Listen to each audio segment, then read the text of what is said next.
Well, we then proved that Daleks could fly and could go anywhere, but the problem was the cost and expense of actually making them fly or doing what we do now, which is blue screen or green screen, whatever, and do it in that kind of effect way. Absolutely. Great. So, I mean, that was your last Doctor Who, sadly, in the classic series, was it not? Yes. You were offered something else, but you couldn't do it. I did. I probably one was a Bergerac. I was offered. I mean, I've been directing for 3 years and I got a Bergerac. There was no. I mean, the Doctor Who Bergerac. My life was being. I always wanted to do action adventure, and for some reason it was coming my way. And now I mean, that's what I do. That's what I've always enjoyed doing. But with good drama, as long as the story is good. And I got Bergerac offered. Which stopped me, I think it was Bergerac, and stopped me from doing one more story in the Colin Baker series. And I think John Nathan Turner asked if I could come back to do the first series with Sylvester McCoy, but again, something else happened. The dates didn't work out, and then it was pretty eventually, so I never got back. Talking of Bergerac and directors and things, can we just run a clip? We didn't talk to each other before, honestly. Oh, we got it.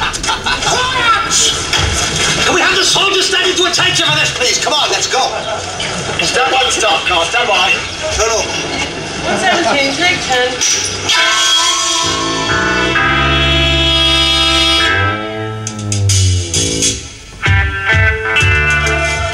We'll do this as an end board. Turn over. Running. Action!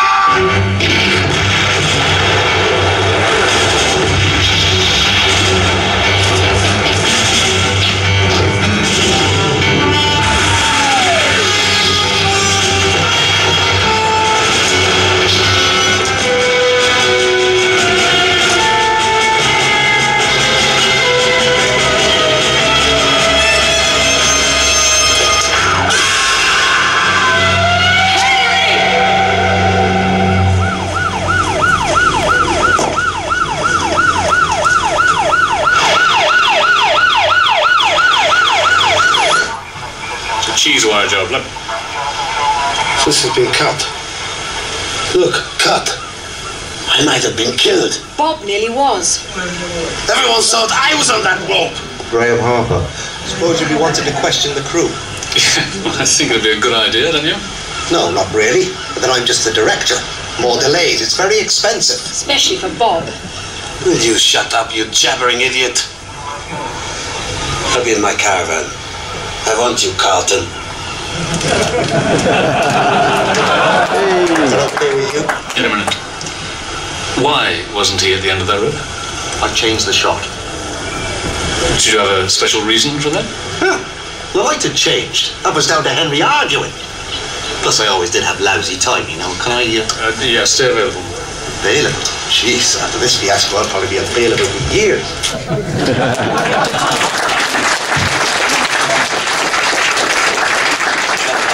Do you know what? I say that after every show I do. Don't we always? I mean, I know we'll never work again. You know, it's directors are just as uncertain as actors. You know, my God, that's it. I'll never work again. You know, will the phone ever ring again? You know, but did you recognise that character at all? No. Because when I remember when I got that script originally, he was meant to be a camp American. He was written as a camp American. He still is. He still. Yeah, well, I tried to, you know, went for average and almost achieved it, you know. But no, I mean, I based him on you. I just thought because it was that energy which it needed. Because like, you gave me a crew. Do you remember? Yes. I had a second BBC crew, a real crew, and he just said, just get in the background. I don't care what you're doing. Just make film.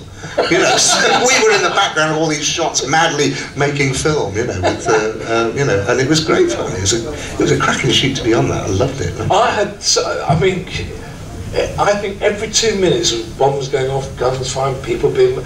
It was extraordinary, and the cast on that episode was well, and every Bergerac was brilliant. There was a great group of actors, but that was brilliant to have wonderful actors who could do it like that, to say to Terry, go and do your thing, and he did. I mean, then I find out 25 years later it was me with Terry. Because I thought he was being an Irish Spielberg. And then someone said, don't tell Graeme, he said, but I based that on him, and I looked at that, not like that at all.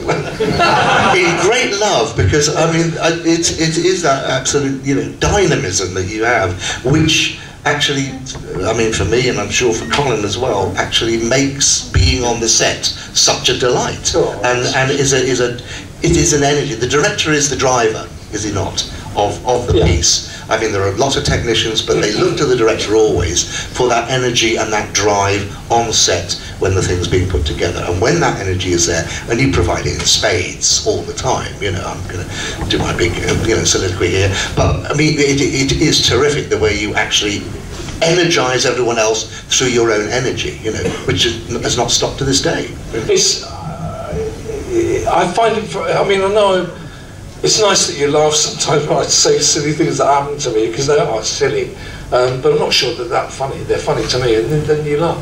But I actually find it, I mean, I'm all right now, but I actually find it very hard to be, I'm behind the camera. I can drive 90 people to go in a direction I'd love to go, but they come with me, and sometimes, most of the time, well, they have to because they get paid for it, but they do, and we all go together and have a laugh and do something, because it's fun.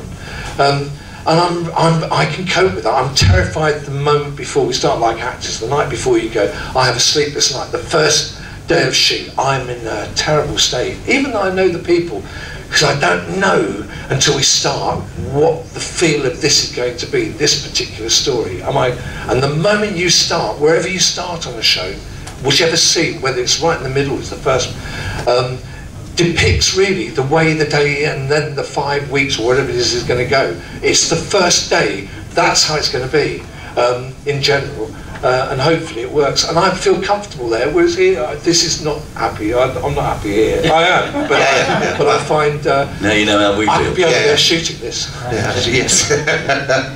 But I mean, you went on, I mean, obviously loads of stuff, Star Cops and things like that, because you love science fiction and things like that.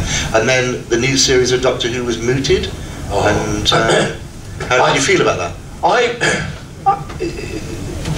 Adrian Wrigglesford, who's in the room, or was in the room, in 1993 or 94, when Doctor had been off for 3 or 4 years and wasn't likely to come back, it looked. But the BBC wanted to do a film, commemorative film, for 30 years. By that time, Doctor Who would have been in our existence for 30 years. It was still being made and going on, or there was still stuff going on in the background, like it is now. Only now it's really up front. I don't mean the main series, I mean, sorry, I've forgotten the name of the company that makes all the audio. Oh, Big Finish. Big Finish. Yeah. I mean, there's been this beavering away going on for so many years. Doctor Who's never left the planet whatsoever.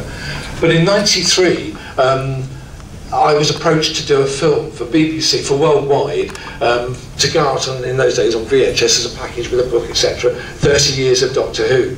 And boy, I thought he had a great story. Adrian Wrigglesford, he'd written this fantastic story. So I was involved with that. Right, it's history. It never got made for all sorts of reasons, but it was we were very close to making something brilliant out of it. I've talked so much, I forgot what your question was. well, I mean, the fact that then Doctor Who did come back. It never happened. But I always had a dream. Sorry, I had a dream for me of what we could how Doctor Who. The way to make Doctor Who, even in the 80s, was to make it on film. I don't know why they did. Well, I know why they didn't. They couldn't afford it, and they thought it was dying. Well, it wasn't dying. It needed probably a break and a rethink, and let's kick it up the backside. And one of the kicking up the backsides would have been to make it single camera video, because it required that. It was up against some extraordinary science fiction series at that time, and yet it was this creaky and endearingly loved series. And the reason for me why it's always brilliant and people stayed with it is because the stories were good and the actors were usually brilliant. So you had a fantastic combination, and then the effects and the sets looked a bit kind of whatever, then that became part of the endearingness of it all, I think. But the